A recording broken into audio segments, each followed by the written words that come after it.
What's up, racers and collectors? CB here. Poncho is there. So you're looking at the new blue seamless track. I say seamless in quotation marks because it's not 100%. We'll get into that here in a minute. So what I did originally is I bought two 20-foot sections of blue seamless track. Now you can see this is a little flimsy. It's completely flat on the bottom. So when I laid it out, it was a little short for the track. Came to right about here. So I thought, okay, no problem. I'll just buy another box of the track and screw it in, and we'll be good. So what happened was they sent me something completely different.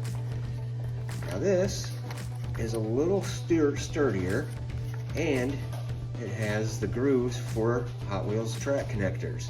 And I thought, well, that's what I want. So I ordered, well, I went to order more of those, and it turns out they were out of stock. So I had to take a chance and get something completely different. As you can see, there's two totally different ones here. Fortunately, they sent me the ones just like this. However, they only had 15 feet. So, which is going to be way too short. So I thought, okay, I'll get two more, and then we'll just cut up the third, put it onto the end like we've done here, and we'll be good. So that's what I did. So you see all these boxes up here that I had to buy. Instead of costing about $60, which I had originally planned to spend, it was more like $180, $190. Not good, but we do have a blue seamless track. Pretty much ready to go. Now, here was the problem though. This stuff is a little flimsy compared to Hot Wheels track. You can see it's more sturdy than the other stuff I had, but it does tend to have bubbles and kinks and things that just really don't want to iron out. So I had to work a lot on that, using a lot of double-sided glue and things like that to try and get it to where I wanted it. And as you can see, they did not connect real well. I had to do a lot of work on that, but now it does seem to be pretty smooth. So I figured, let's test it out. Let's get some of the cars that we showed 2 weeks ago up on the track, do a little racing, test it out, see how it works, and go from there. All right, so I think what we need to do first is test for consistency. So let's take our track record holder, our AMG Mercedes right there. 2.81 is the record for this car, for the track record. Let's see if we get consistent times close to that on the new track.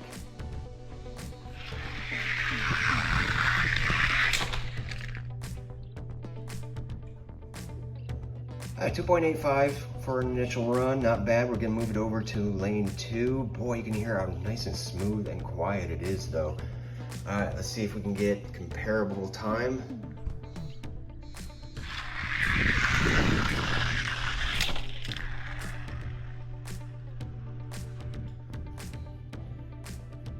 All right, 2.84, so we're staying pretty close. Guys, the reason I want to get these lanes as even as possible is because I am looking at having a mail-in tournament soon. You're going to want to stick around. You're going to want to subscribe because that is coming hopefully in the beginning of the new year here. All right, on to lane 3. Let's see what kind of time we can get with that.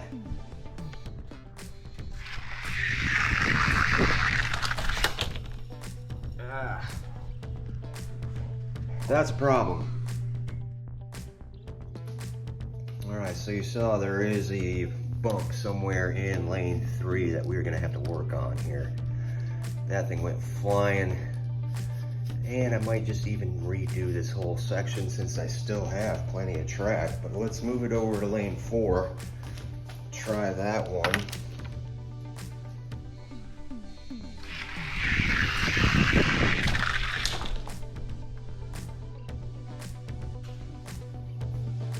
Okay, so we're gonna have to work on lanes 3 and 4 here because there is some bouncing along. But one thing is, hey Poncho, one thing about this Blue Track is it is slightly wider. So you might be able to get some of these larger vehicles on here to race.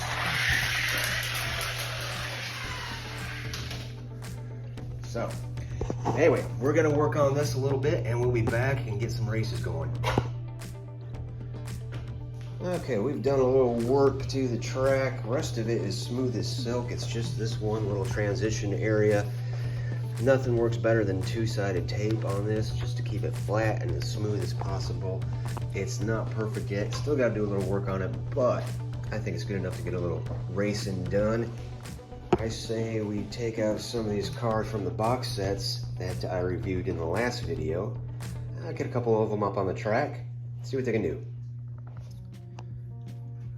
So I went ahead and threw some cars on the track. We got the Circle Trucker. We've got a 70 Ford Escort from the Fast and Furious box set, as well as the Eclipse from the same set. We got the Zamac Bel Air Gasser from the Replay the Classics box set that we took a look at last time. Let's see if we can get any speed out of these guys on the new Blue Track.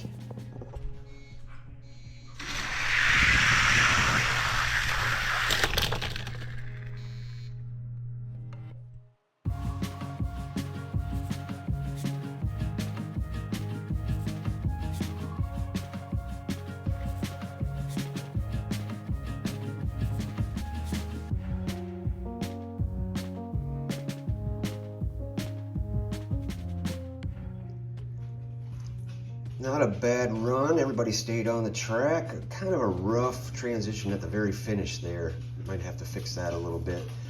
You see them bouncing everywhere. Zamac Bel Air Gasser was the fastest. Decent time.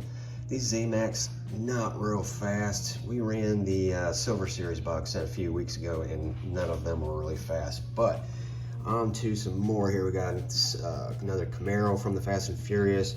The Supra from the Fast and Furious, Limited Grip from the truck box set, and we're going to try one more of these Zamacs. That's the Hot Bird. Here we go.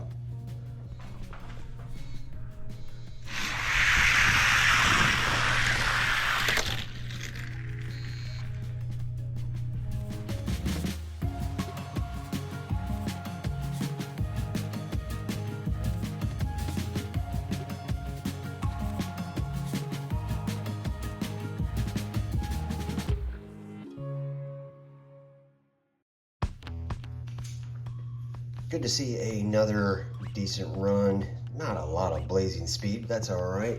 Don't tend to get a lot of that from these box set cars. F-150 Lightning from the truck box.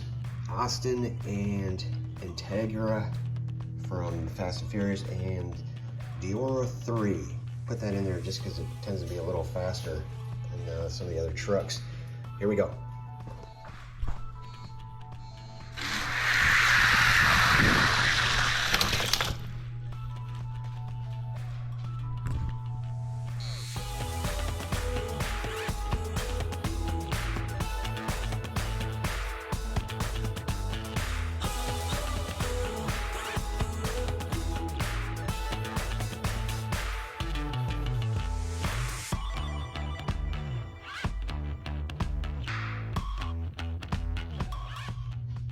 I think that finish line's gonna need some work.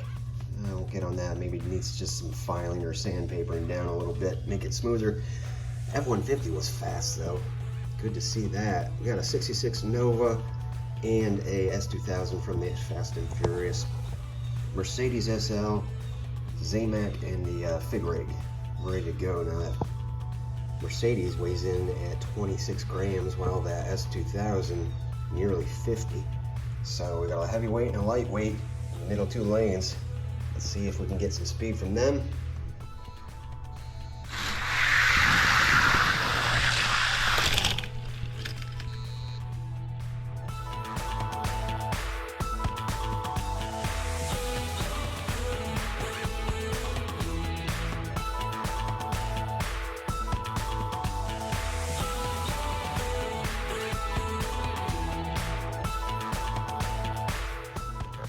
All right, we got time for one more run here. A couple more Zamacs, some classics here. Porsche 935 and the 67 Camaro. Love that with the opening hood. Ford Fairlane and Custom Z from the Fast and Furious box set. I'm gonna run these down. We're gonna get out of here. Here we go.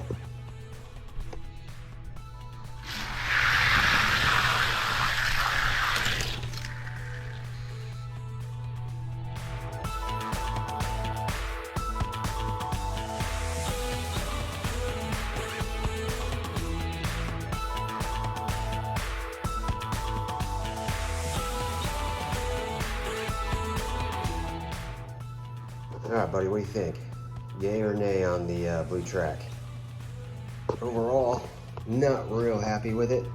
Probably should have just stuck with the orange, but it's worth a shot. We're gonna keep working at it a little bit, and I think it's still got potential. But I appreciate y'all coming out and watching the video today. Please feel free to leave a like, comment, and subscribe.